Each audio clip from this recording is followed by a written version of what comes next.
Plug in the gap tool. Then we're going to go into body control, press and hold.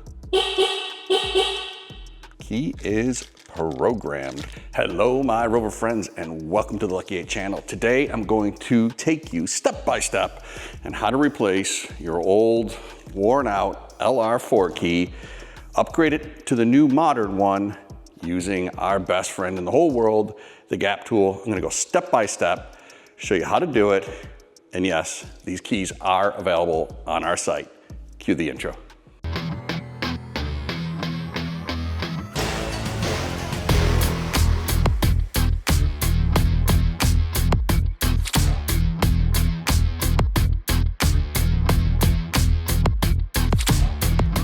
Okay, the first thing we want to do is plug in the gap tool to the OBD2 port.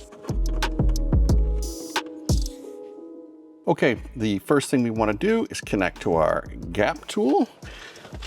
Once we've got that up and running, we need to go into service test. Got my cheat sheet right here. Then we're going to go into body control.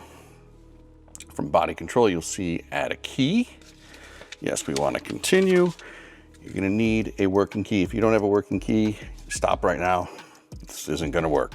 All right, we've got a functional key. Ensure everything is on, check, proceed, check. It's gonna go through some internal stuff, and then it's gonna ask me to hold the unlock button on the good key, or the old key. Here we go. When prompt, press and hold unlock. Oh boy, my key is falling apart. All right, let's continue. Press and hold. Okay, now we got to do the same thing on the new key.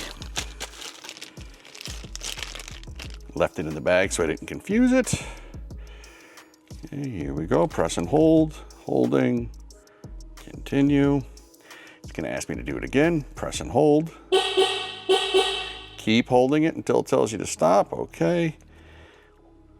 Press and hold. I think we've got it. There we go.